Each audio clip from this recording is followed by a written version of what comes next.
Thank you. I want to start off with introducing all the elected officials in the room. There's quite a few here. I know a couple of my college board members are here, and anyone else in the back or stand if you're an elected official. We have several mayors here, city councilors, port commissioners. Thank you all for coming to Smoot. Yeah, cemetery board, all kinds of different. Thanks for your service. Really appreciate it. At the end, I'm hoping that you all stay around for a little bit. I have some announcements to make at the end when Senator Merkley and Congresswoman Hoyle are done, and they'll exit and we'll chat for a little bit, and then I'll let you go off to your day. So I'm going to start off with introducing our guests today. We're really lucky to have them down here in Curry County. I'm going to start off with Congresswoman Hoyle. Congresswoman Val Hoyle was born on Travis Air Force Base in Fairfield, California. Her father was a firefighter and a labor leader, and her mom organized and to support the 1972 Equal Rights Amendment. After graduating from Emmanuel College, where she became the first member of her family to receive a college degree, the Congresswoman spent 25 years working in the international bicycle industry in retail management, manufacturing, distribution, and international trade. Representative Hoyle was elected to the Oregon House of Representatives in 2010, representing West Eugene and Junction City, and eventually served as the majority leader. She was later elected statewide to serve as Oregon's Labor Commissioner, a nonpartisan role leading Oregon's Bureau of Labor and Industries. In 2023, Representative Hoyle was sworn in to represent Oregon's 4th Congressional District in the House of Representatives. The Congresswoman serves on the House Committee for Natural Resources, including the ranking member of the Subcommittee on Water, Wildlife, and Fisheries, in addition to serving on House Committee for Transportation and Infrastructure. She moved to Lane County over 25 years ago with her husband, Stephen, to raise their 2 children. They are both proud union members. Now I'd like to introduce you to Senator Jeff Merkley. Jeff has been called the Boots and Roots, or Roots and Boots, Senator from Oregon because his deep roots and boots on the ground. He's traveling to meet with Oregonians in every corner of the state. He was in Umatilla over the weekend. That's quite a hike down here. Born in Southern Oregon, timber town of Myrtle Creek, Jeff spent his early years in Douglas County where his father worked as a millwright. Jeff learned the ropes of public policy as an intern for Senator Mark Hatfield and later worked on national security issues for the Department of Defense. But it's Jeff's experience leading housing nonprofits here in Oregon, including a chapter of Habitat for Humanity, that kick-started his public service. Jeff was elected to the House of Oregon in 1998 and became the Speaker in 2007. 2 years later, he was sworn in to the same U.S. Senate seat once held by Mark Hatfield. In the Senate, he's focused on building 4 foundations for success of working families: good health care, quality education, decent, affordable housing, and good-paying jobs. This year, Jeff took over the top Democratic spot on a Senate Budget Committee, where he's fighting for working people and for tax fairness for America's families. Jeff is also the only member of the Oregon delegation serving on the powerful Appropriations Committee, where he brings an Oregon perspective to important federal funding decisions. This includes being at the forefront of securing funding for wildlife prevention and recovery as the top Democrat serving on the Interior Appropriations Subcommittee. So please join me in welcoming Oregon Senator Jeff Merkley and Congresswoman Val Hoyle.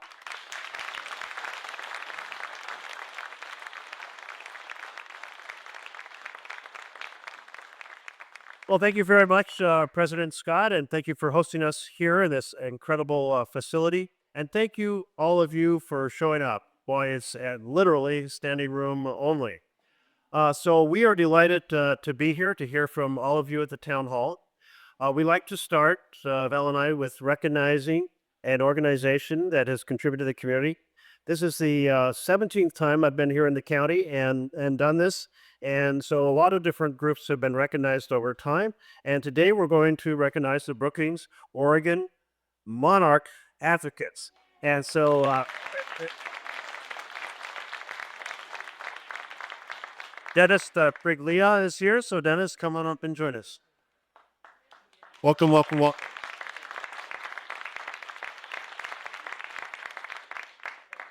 So in May of 2017, Brookings became recognized as the first Monarch City USA in the state of Oregon, and they hold an annual Monarch Festival.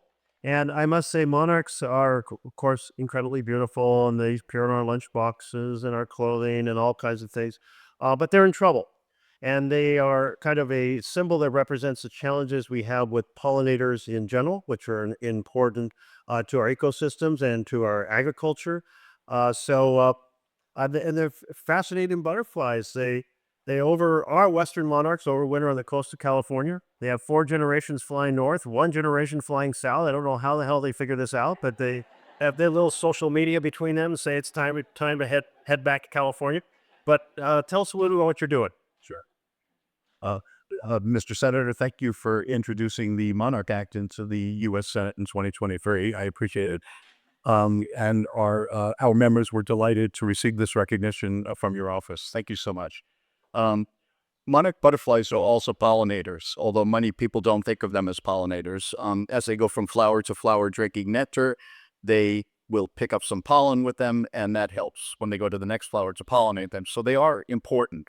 Their numbers have declined 99.9% for the Western monarch population from 1980. When I went down there in 1980 to the overwintering sites, they were hanging in blankets from trees, and now there's a few little patches of them. The extinction, the quasi-extinction level is 30,000 being counted at the end of the year. And last year, I think there were 1,911. So we're way below that. So right now, the monarchs are being considered for listing under the Endangered Species Act.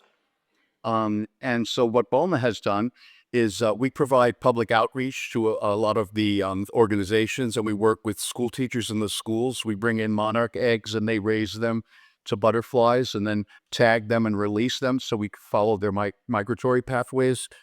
We create habitat by planting milkweed, which is the plant that's required for the butterflies, and nectar plants that bloom throughout the season.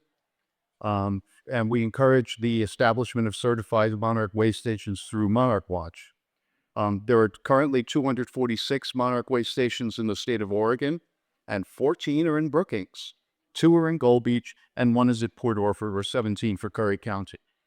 We're trying our best to have an annual Monarch Butterfly Festival like we did in 2018 and 2019. We need a lot of creative volunteers to help. We need to find a lot of new members. When COVID hit, that made a big difference in us. So anyway, they need our help.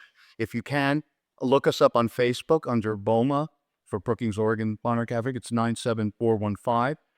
And the good thing about monarchs is that they appeal to people of all ages, people of all political parties. There's everybody talks to each other. It's just a wonderful thing. So thanks again. Oh, sure. And this is Holly Byer. She's one of the members of the Brookings, Oregon Monarch Advocates.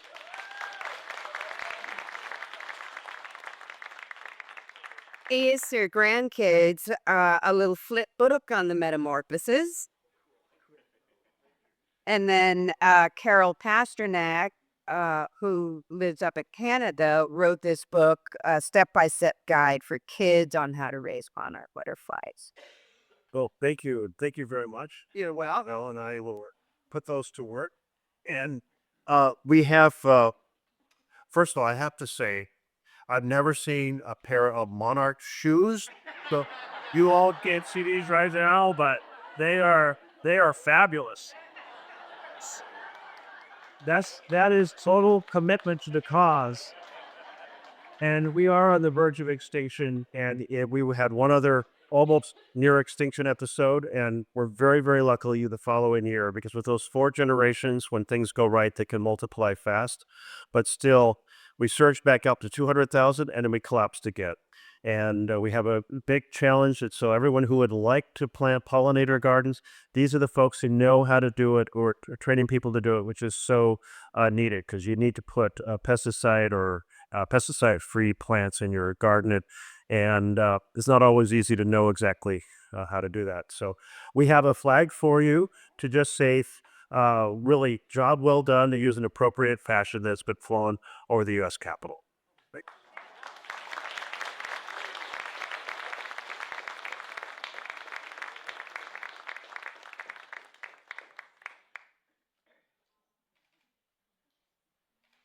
Thank you. So, Val and I are not going to give the long introductions. We're just going to jump in. We want to hear what you have to say. That the president is mixing up all of those little tickets to make sure everybody gets an equal chance. Yeah, and really, what has made town halls work in Oregon, and I can't speak for the House side much, but in the Senate, really, Ron Wyden and I are the only ones who really hold town halls like this. Because of the growing animosity we have in our country, what's made it work in Oregon is to emphasize the Oregon way. So that means, in practice, if somebody's speaking you profoundly disagree with, and they infuriate you, still please be respectful and let them make their point. And the same for when you're speaking. We'll ask everyone to do the same. And that enables any thoughts to be shared from anywhere on the political, ideological spectrum, which is the way a town hall should be. We want to hear from everyone. Does that sound like a good deal? All right, great. We do have one student. I think we have a student. Yes, we do. And so we're going to start with her, and then we'll go to the tickets. And this is Ava Cryer. Ava, I see you in the back. Do we have a microphone for you? She is a sophomore in college, majoring in chemistry, or sophomore in high school? College. All right. Plans to go to med school, to become a dermatologist with a focus on naturopathic treatments. And that is really cool, and loves being outside and taking advantage of being in our nearby redwood forests and beaches. You live in the right part of the country. Welcome. Good morning, Senator, and thank you for being here. My question is, with the Department of Education facing increasing political pressure and the Pell Grant facing a deficit, I'm wondering what your plans are if Pell expansion is not an option for students like myself who come from a low-income background and rely on this grant to be able to afford a higher education. So both Val and I are the first in our family to go to college. And so we really understand both the cultural challenge, the financial challenge. And right now there's a bill before the House and Senate called the Reconciliation Bill. It has 2 stages. First is there's general instructions about how much money committees should change in what they spend or what they raise in revenue. And that bill has passed both chambers. That's called the budget resolution. The second is the actual reconciliation bill, where those same committees say, okay, we were told to cut X number of billions, how are we going to do it? That's coming up. And that's the concern right now, because this bill does 3 things that I think are all bad news. The first is it cuts $2 trillion, or that's what the instructions are, from programs like healthcare, housing, education, good paying jobs. It gives $2 trillion in new tax cuts compared to existing law to the very richest Americans. Families lose, billionaires win. That's 2 strikes. And then it also creates another $7 trillion in debt over the next 10 years, which will affect the next generation, the ability to fund healthcare, housing, education, the next generation. So in my mind, that's 3 strikes and you're out. And we're going to try to defeat that bill so we do not lose critical support for education like Pell Grants and TRIO programs and subsidized student loans and Title I for our K-12 and Title II for our K-12. That's where I'm coming from. Val, you want to jump in? Thank you. And first, I want to say I remember growing up when we watched the monarch migration, and the sky would be black with these with these butterflies, with monarchs, and we don't see that anymore. So thank you so much for what you're doing. I was a Pell Grant student. I was a TRIO student. I benefited from investments in public education for special education because I'm dyslexic. Without those things, I would not have graduated high school, never mind college, right? I wouldn't be able to be productive. And so these investments are critical. We do need to upgrade and change the way we approach our education system. We got kids graduating hundreds of thousands of dollars in debt, fighting for $15 an hour, and employers who need employees that have a different type of training, right? For the 50% of jobs that need more than a high school degree and less than a college degree, community colleges are well placed to work with certifications that fit the job needs that we have. However, and I've started, whether it's apprenticeships or certifications, stackable certifications, being able to be paid while you learn is critical, especially for people who don't come from wealthy backgrounds, right? I had to work my way through college. I'm sure you do too. So fundamentally, I had been working with Republicans and Democrats on this approach, right? How do we meet the needs of the moment? But we've got colleagues that don't believe in public education, that don't believe in funding special education, that believe that our taxpayer dollars should go to private schools. This will hurt our rural communities the most. So we have Suzanne Bonamici in the House, who is on the House Education and Workforce Committee. I will continue to work towards solutions that work for everyone. And I know we have bipartisan support.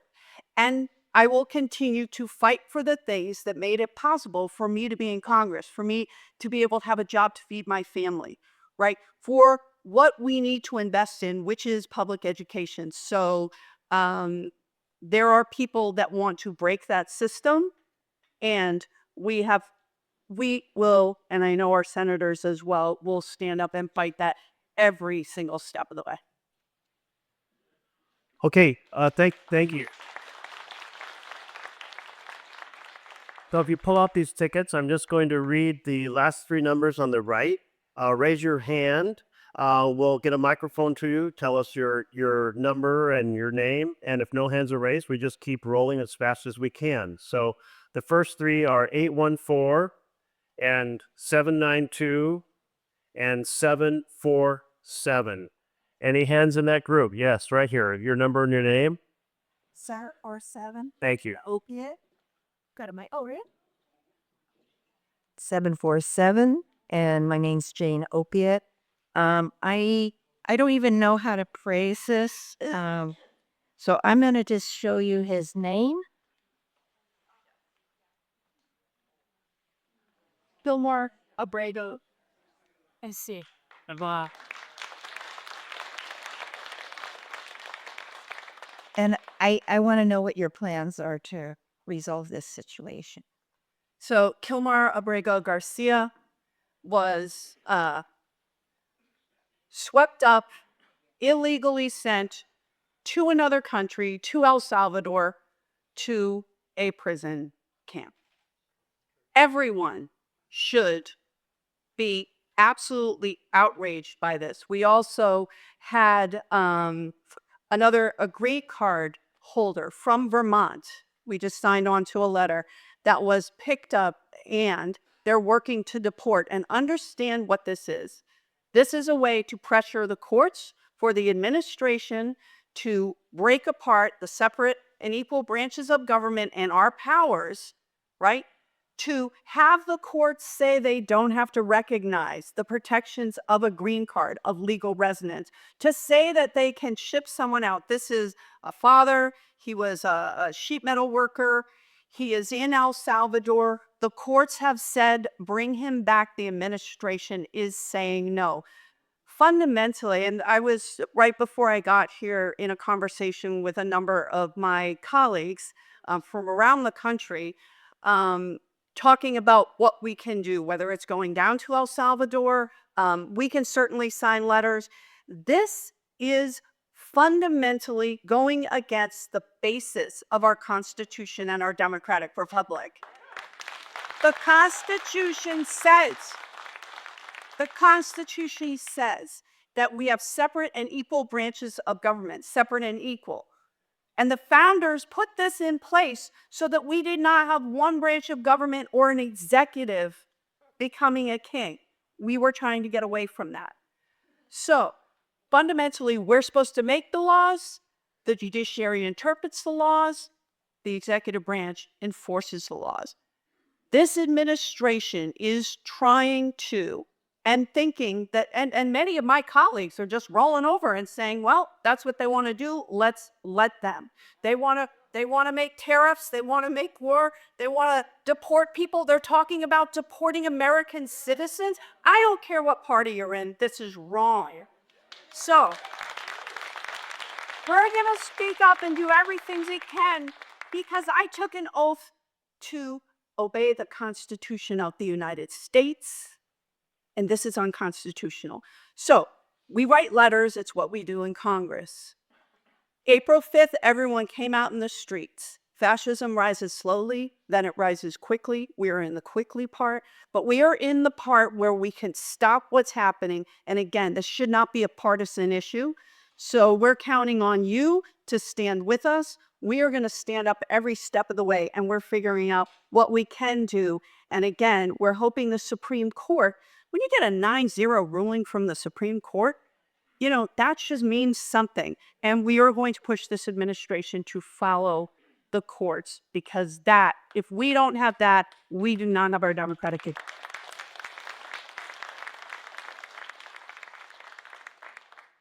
Just to accentuate, Constitution says the government cannot deprive you of life or liberty without due process. And due process is the line. You know, monarchs are great if they're butterflies. They're not so great for freedom if they're a political system. And if you lose due process in which a government can just grab you and detain you, we have lost the freedom our founders fought for it, and we have fought to maintain over the last 2.5 centuries. So it's a very big deal. The president of El Salvador was in the Oval Office yesterday, and I was asked at another town hall what's going to happen. I said, assume the president's going to come out and say the court said we need to get him back, and the president of El Salvador is going to make sure he's blown up tomorrow. Right? No. He came out and said, can't do anything. Sorry. Are you kidding me? The president of the United States doesn't have any way to influence the president of a modestly sized Central American nation to return a person wrongfully detained? And realize, in the worst prison to be found virtually in the world. So I'm glad you raised this. It is not about just this one person. It's about the freedom of everyone everywhere, and we have to carry that fight ferociously. How many folks want to make sure we carry the fight for due process, we protect the freedom we get?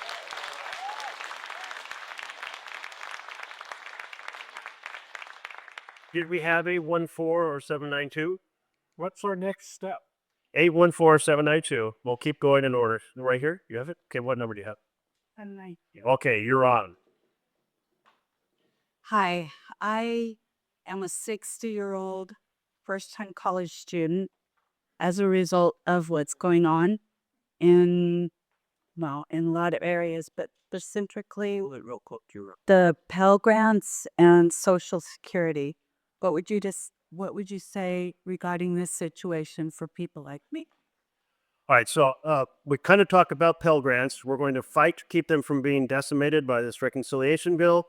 Both of us would like to see them increased. We have supported the ability for them to be used both certificates as well as degrees, because certificates can be a big advance towards something.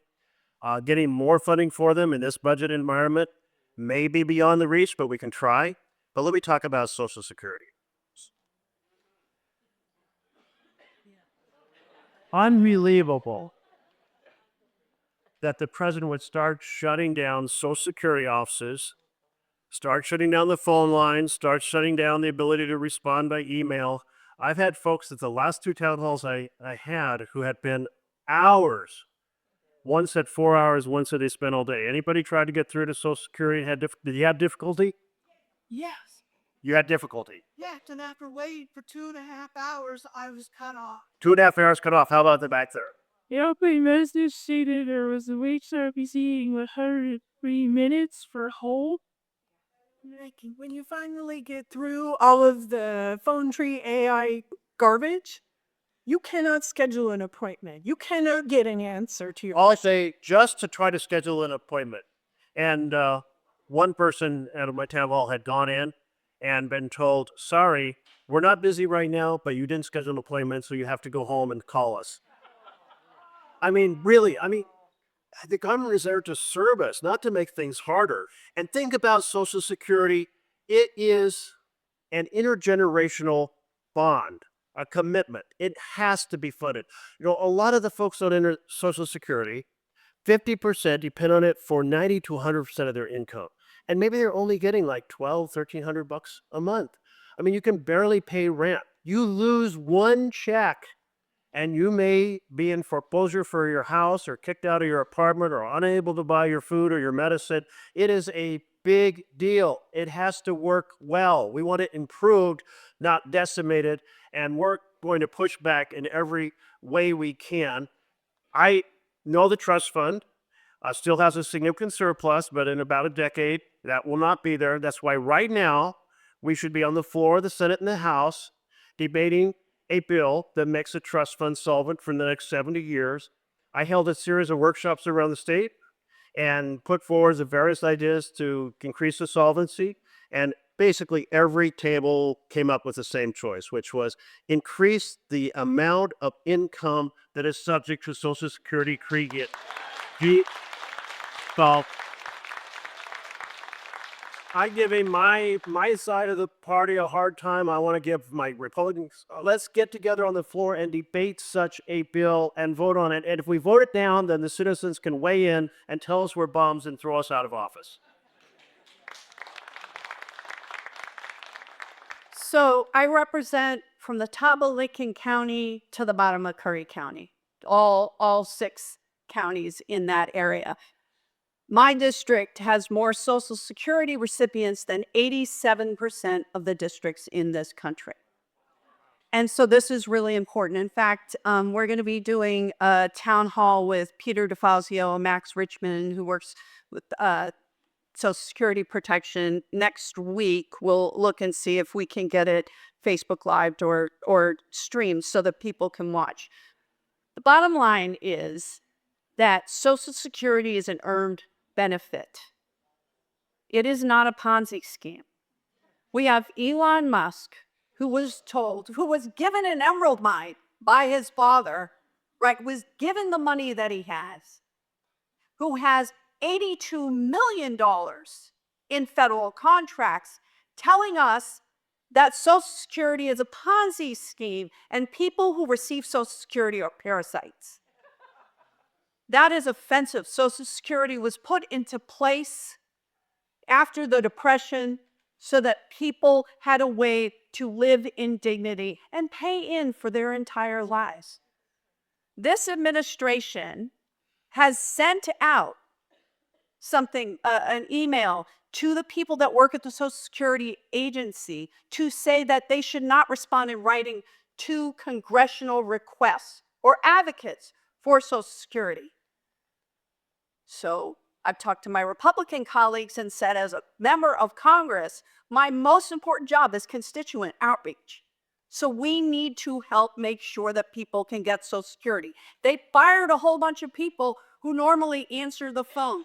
They have declared immigrants who have paid into the program dead, which means they can't get credit, they can't pay into Social Security.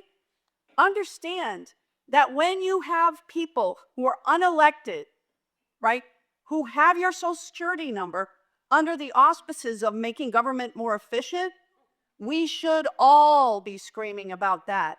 So what we are doing is highlighting this fact that they are undermining Social Security to take away the money that you earned, that you put in, so we can get tax breaks and, contracts with no oversight to people like Elon Musk. That is not fair. That is not right.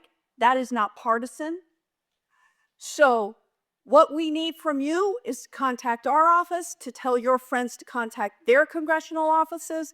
We need to have those stories, and we will continue to fight to make sure that you get the benefits you've earned. The first bill I put in when I was in Congress in January of 2023, and again, this session is a bill with Bernie Sanders, Representative Jan Schakowsky, and Senator Warren to increase Social Security benefits by $250 a month, to increase the solvency of Social Security for 75 years, by lifting the cap because someone that makes $167,000 pays the same amount in Social Security as Elon Musk does, as a billionaire does. That is wrong. We should lift that cap, make sure Social Security is solvent, and let everyone know this is not an entitlement. It's an earned benefit.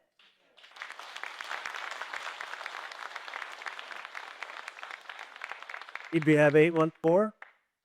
Okay, moving on to the next three, 788, 793, and 807. 788, 793, and 807. There's someone up here, Senator. Up and over. Oh, okay, great, great. I hear God speaking through the.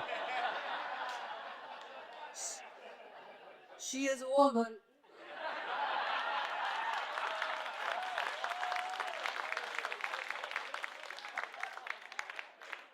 I knew that. Hi. I don't know what I'm supposed to say. Okay. My name's Steve Roberts. I have number 793. And I live in Brookings. And I would like to know your position on Title IX for men in women's sports. So here's what I believe. I believe that there is a role for government, and I worked in the sporting goods industry and with professional racers for my professional career. And the fact of the matter is, I think sporting associations should make the determination about who should play in sports, because once we have the federal government getting involved in our personal lives, where does it stop? But we already have Title IX. But we have Title IX, and the fact of the matter is, I believe you're talking about trans women in sports.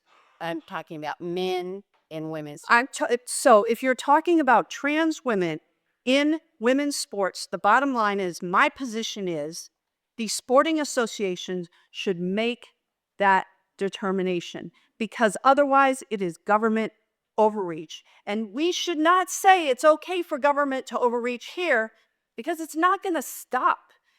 And we have trans people who are being victimized because they're an easy target. And the fact of the matter is, it's done under the auspices of protecting women and girls and children.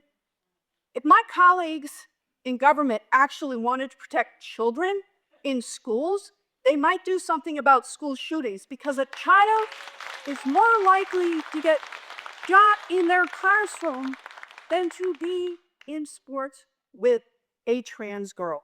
I'm not going to pick on people because they happen to be different, and I believe that government has a role, and it should not be involved in every single aspect of our life, because we start letting that happen, it doesn't stop. Yes.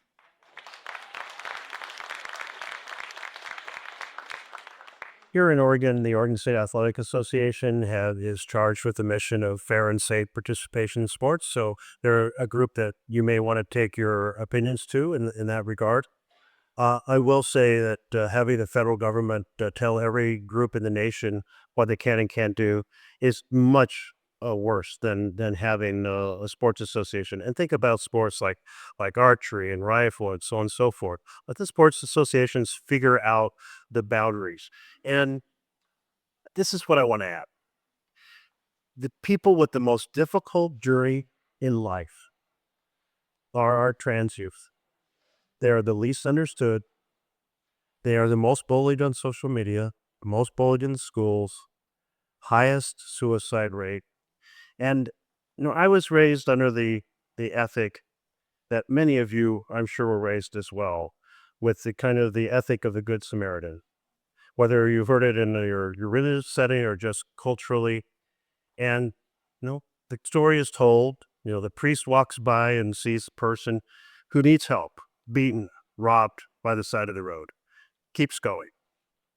Another priest comes by, keeps going. And then the Samaritan, which is from the tribe that is not liked, from beyond, comes by and says, wow, let me help you out. Let me get you help. When we see people who have a particularly difficult journey, and our trans youth have a particular, make an extra effort to reach out, that there, show some graciousness, show some love, show some support, as we should to everyone who has a difficult journey.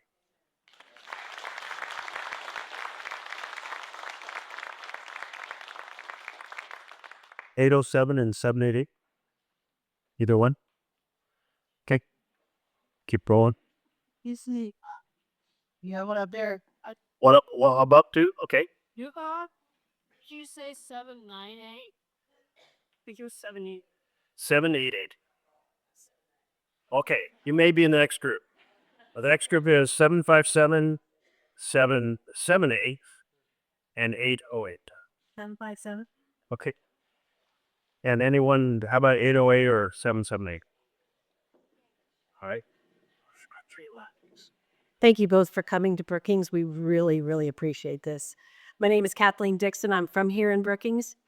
And my question is this. I have, my birth certificate has my maiden name. My expired passport has my first married name. My current ID has my current married name. If the SAVE Act passes the Senate, I'm going to have a heck of a time registering anywhere else, say I move from Oregon or whatever. I'd like to know, I know it's already passed the House, I'd like to know what the senators are doing to stop this act in its tracks.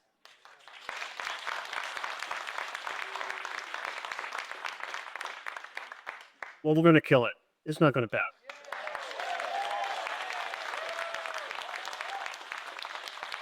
Yeah. No, the pleasure talking about it. Equal justice for all. You know who else whose birth certificate doesn't match their name today? Vice President of the United States of America. His birth certificate does not match.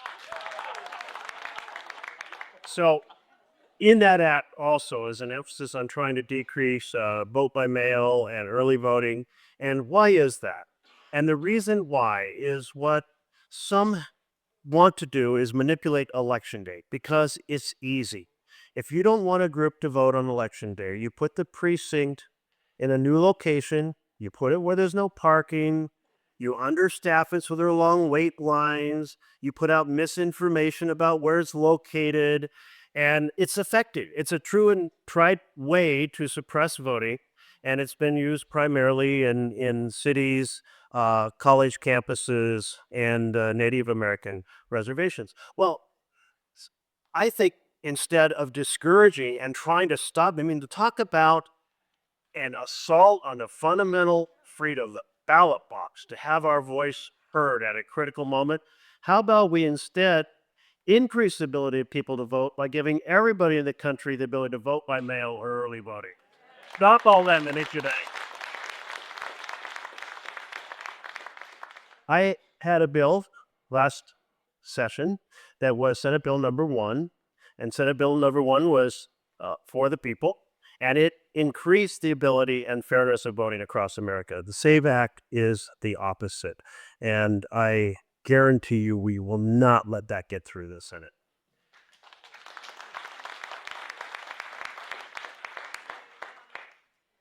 So I voted against the SAVE Act that purported to protect our elections from, I don't know what, from people who are voting illegally. You know what undocumented immigrants aren't doing? Voting. They do not want to go near any government functions. The fact of the matter is this will stop people from voting. Now, my Republican colleagues said, but this act says that the state can make rules about women. Like, I changed my maiden name, so my birth certificate is different than my passport. We can't use our real ID licenses. That's not an acceptable form of ID. But my colleague says, but your state can make it so that they address this issue. Representative Maxine Dexter, the new representative from Portland, put in an amendment saying, okay, well, how about we just put this in the bill? It got voted down. Why would you want to disenfranchise 69 million women from voting to make it harder. So Senator Wyden and I put in the Vote from Home Act last week. I don't know what day is it. It's the weekend, last week, to replicate what we do in Oregon. We vote from home. We have a voter's pamphlet statement, so you don't have to have millions of dollars to communicate with the voters. We get to sit down and look at every single one. We have paper copies of every ballot. Everyone should want vote by mail. And if you don't want vote by mail, then I have to question what the real effort is. But fundamentally, they refused any amendments to make this easier. And I am very grateful for our senators for standing strong.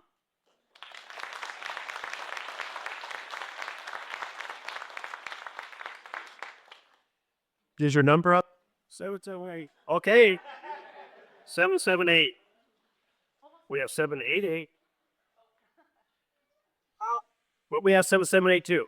All right.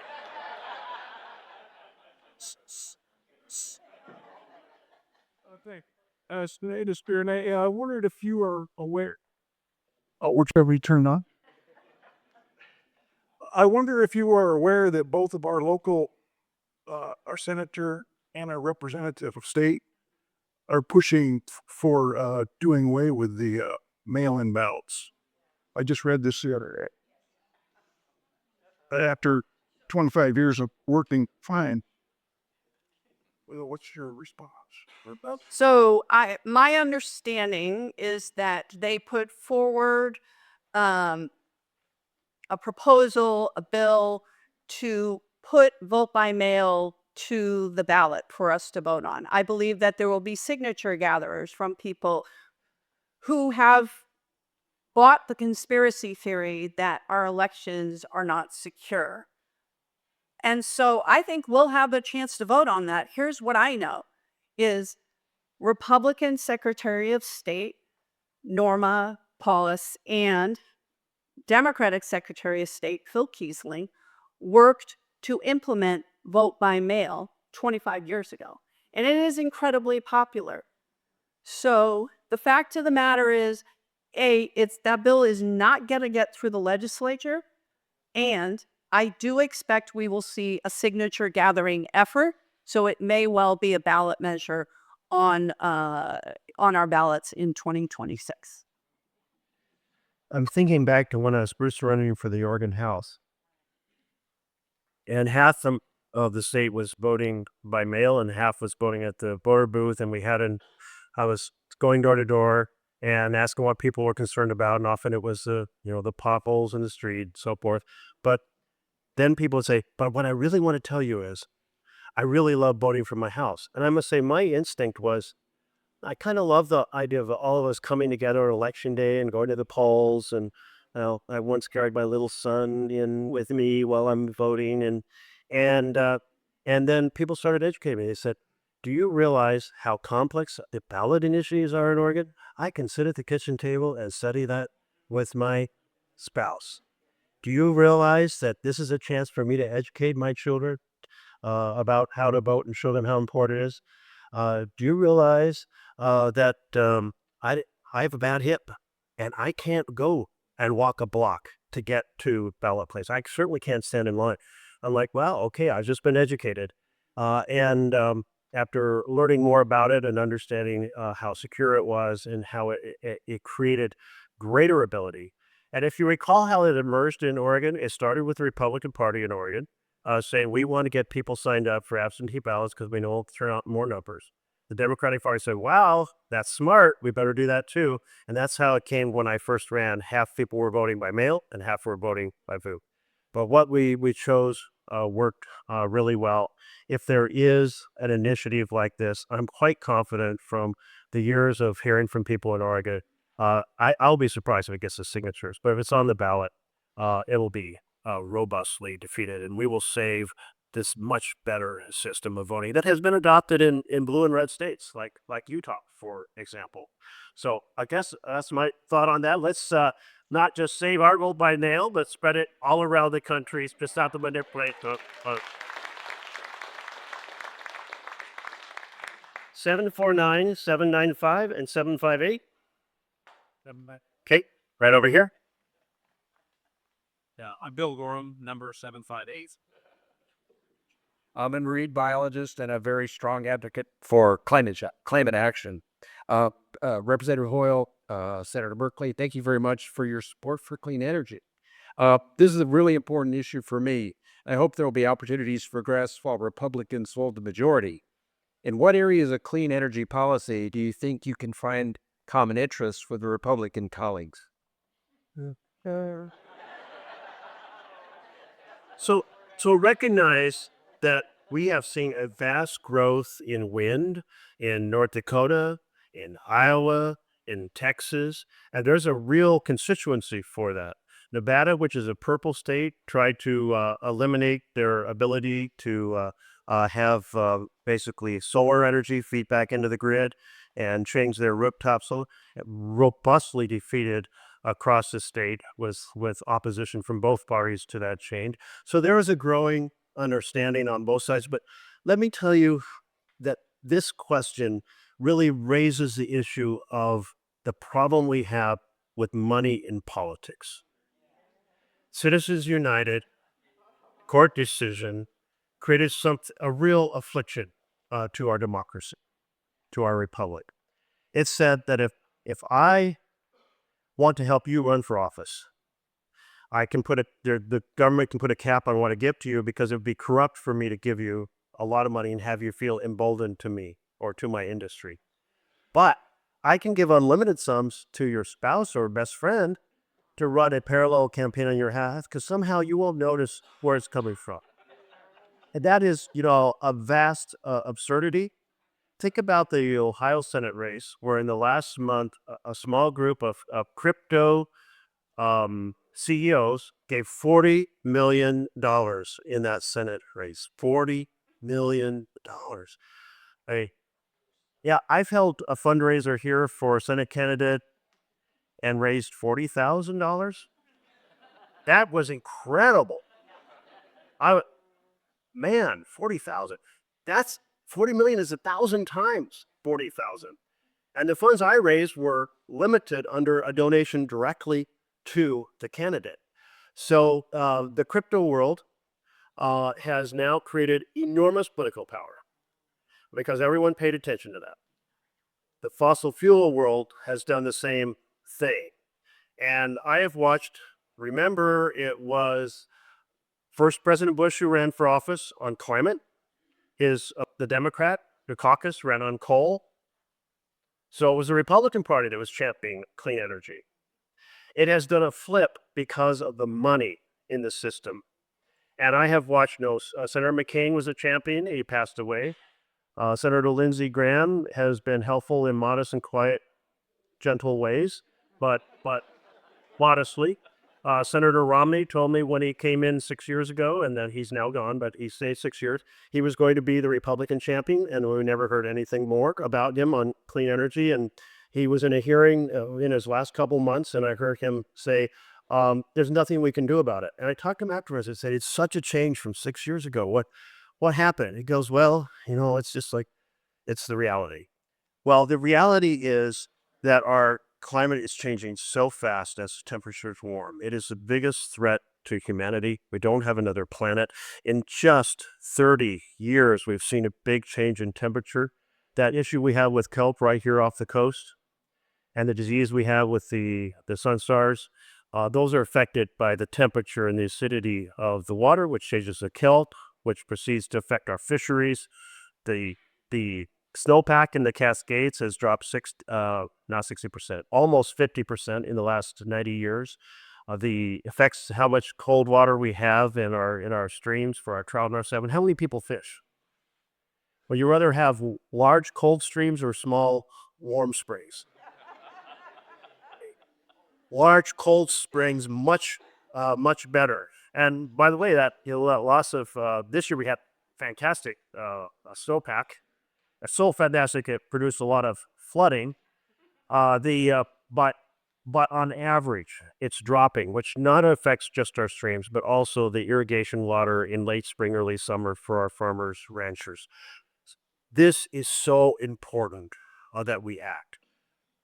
But as long as the political system is driven by this kind of money, we just have to keep making the argument and hope that somehow we will push forward. We have seen in the last year, 80 to 90% of the new energy that went on the grid was renewable. So we are seeing a significant change. Coal is no longer competitive with gas or renewables. People kept saying, well, if we just need a technological solution. Well, utility scale solar is now 2 cents per kilowatt hour. Utility scale wind is now 2 cents per kilowatt hour, cheaper than fossils. And all we have to do to save this planet is electrify everything with renewable energy. If we keep pushing towards that vision, we will pass on an Earth to the generations to come that will be a habitat that they'll thrive in forever and ever. Let's do it.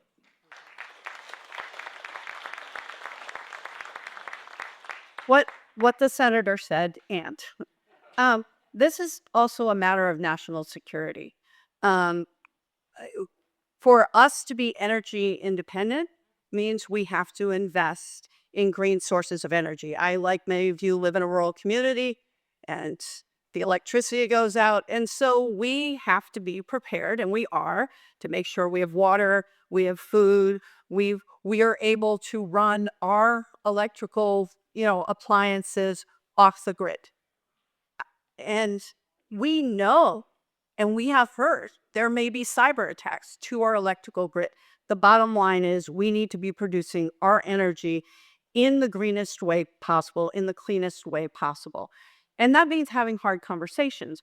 But when I say it's a matter of national security, I mean, climate change is a matter of national security, right? If things are burning, if, we aren't able to fish, if we're not able to hunt, if we're not able to feed our citizens, never mind the world, it's going to be a problem. But one example, and this is where we did a hearing, the Democrats on the Natural Resources Committee, on NOAA and the cuts to NOAA and what that effect would be. So just one thing. So we have marine carbon dioxide removal, right? Marine carbon dioxide removal is a multi-billion-dollar industry that we stopped investing in because, I don't know, it's green, it's woke, I don't know. But China is investing hundreds of millions of dollars in that technology, and we are getting left behind because somehow green energy is woke.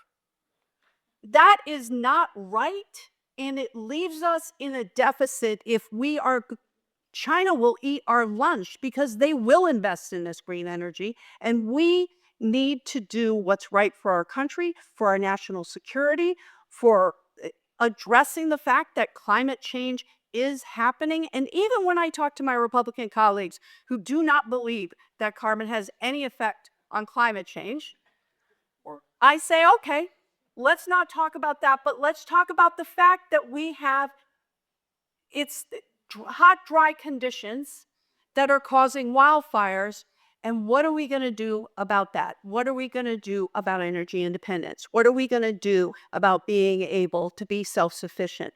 And I can have those conversations. And what I will say is that we need to stop outsourcing our social interactions to a social media algorithm run by people who want us to dislike each other and stay outraged, instead of having real conversations where if we just talk to each other, my neighbors don't vote the way I do, but I could call them at any time if I had an issue, and we trust each other enough to have hard conversations. And we have to keep doing that, because when we have those hard conversations, we can find that we do agree on things like investing in this type of energy.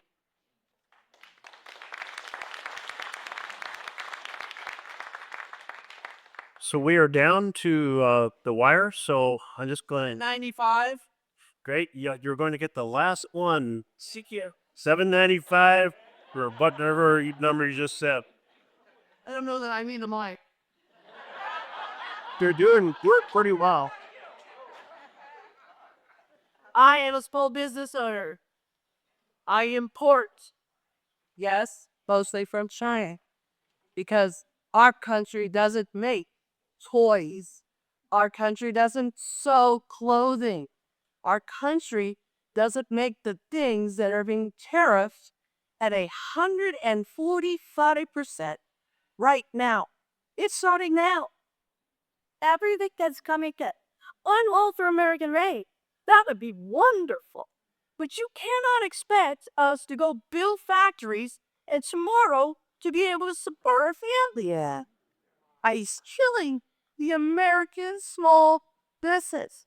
What are you going to do about it? So, yes, and my background is international trade. I moved to Oregon because this is where we wanted to raise our kids, and to work for a U.S. manufacturer who, and sorry for my language, got screwed by NAFTA, which was, I think, a really, really, really bad for a lot of American manufacturers. This same company, I talked to the CEO yesterday, is now getting screwed because they offshored their assembly and they get a lot of parts from China. And she's like, we're getting crushed again and we may go out of business. The fact of the matter is, we should have trade policy that encourages investment in manufacturing in the United States. But you can't just flip the switch like that and think that those costs won't be passed on to us. So, wine growers, 40% of Oregon wines get sold to Canada. That business ended overnight. Yes, we all have to drink more Oregon wine. But but this is affecting American manufacturers everywhere and American small businesses. So in the budget bill that was just passed, my Republican colleagues slid something in there that said that they don't have to weigh in on tariffs because they didn't want to touch it because they knew it was really unpopular. And so we are going to continue speaking up, and examples like yours are what we are bringing to the table to say these tariffs and the erratic nature of these tariffs are killing small businesses and consumers are going to pay the price. Yeah.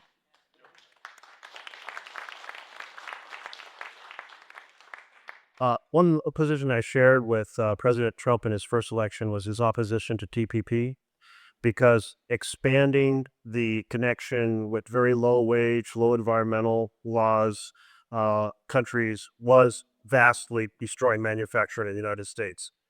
The remedy for that is something that's targeted in a modest way to create a transition over time so a company has an incentive to build a factory in the United States. Well, President Trump this time put forward two theories. First, he said these are going to be permanent, but they weren't just focused on China, and they weren't like a strategy to build that confidence. And then he said, well, this is shock and awe to produce negotiations. Not a single business in the universe right now is saying, well, let me go build a factory in the United States of America. And we not only had a stock crash, but normally when the stocks go down, the investment in treasury bonds goes up. But instead, people are fleeing the bond market. Fleeing the bond market is a symptom of the fragile nature of the dollar as a reserve currency. If people, and suddenly you saw articles, the headlines were articles on headlines I never expected to see, like, oh, the new reserve currencies are going to be Europe and China. Wow. Well, if we pay so this bill, this reconciliation bill, Congressional Budget Office costed out what it would cost over 10 years. I mentioned $7 trillion in additional debt, and over 30 years because the Senate wants to expand the tax breaks infinitely into the future. And over the 30 years, it's a $52 trillion addition to the national debt. Yeah. Fiscal responsibility thrown overboard. But if the interest rates are 1% higher, CBO, Congressional Budget Office said, 1% higher, on top of that 52 trillion, another 24 trillion in debt. That's how important reserve currency is and how this chaos is affecting us. The president is not achieving the goal of encouraging people to invest in the U.S. right now. And he's putting us in a very dangerous position of potentially losing our reserve currency status. So damage in all kinds of ways. We're out of time, so I'm going to wrap this up with just a couple points. People have been asking, and if we got through enough questions, somebody here would have said, "What do you suggest we do?" I'm going to try to give you a sense of that. First is get off the couch. Well, you're all off the couch because you're here. So, there. Second is hold your electeds accountable in a ferocious manner. The phone calls, the letters. I had 3,000 phone calls one day 2 weeks ago, and we tally every single call. We try to answer them live, but we couldn't do that with that many coming in. But it also means showing up at town halls. It means demonstrating outside the offices of members of Congress. It means raising your voice in a fierce and ferocious fashion if you're not happy with the risk right now to preserving our We the People Republic. Third thing, find an affinity group, because if you're worried and concerned by yourself, it's depressing and ineffective. But if you join in with others, it's energizing and it really carries weight.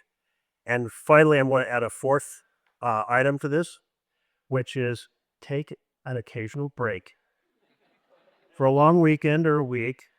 Turn off the television, turn off the cell phone, any other news, and hit the road in Oregon. And to help you do that, I prepared this Oregon Treasures Quest book.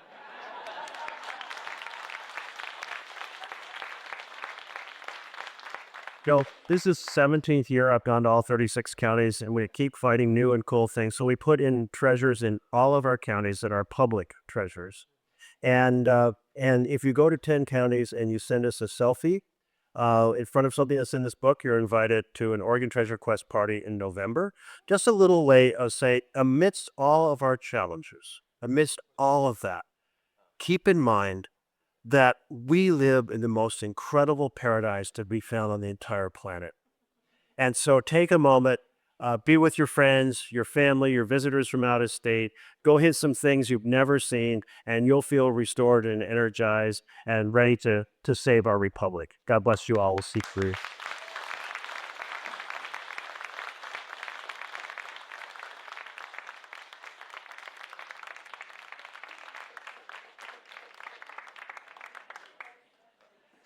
Do you guys want to hang on just a minute? Yeah. For a couple of announcements? So you're repeating it. I promise I won't keep you long. And you can blame me if your question didn't get asked, so I was drawing the tickets. Sorry about that. First of all, I just want to thank the congressman and the senator for coming to the SWAC Curry campus. I want to acknowledge there's a number of high school students here, and in the back, the trio students. Raise your hand or spread out. Really awesome to see high school students here to learn about how this process works and get involved and take charge of our democracy and hopefully get involved in elected position in the future. Just a couple of things that are going on here specifically at the Curry campus that I want to tell you about. First of all, we honored South Coast Lumber. One of the big employers down here is our current technical education partner of the year. They work with us to help students keep they work with us to help keep some of our programs current and relevant. We also finally are going to have a sign out on Highway 101. I'm going to be meeting with the sign people here shortly.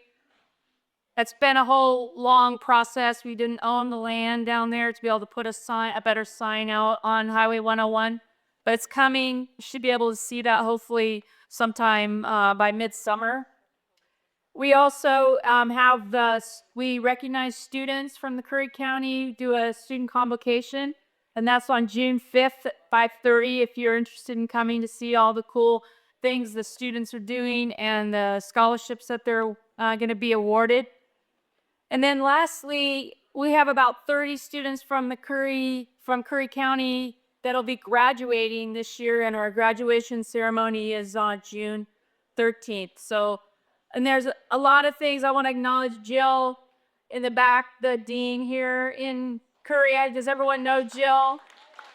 You can find her here pretty much every day of the week when she's not up on the Cuse campus. So thank you guys all for coming. It's great to see this many people in this building, and thanks for helping keeping democracy going.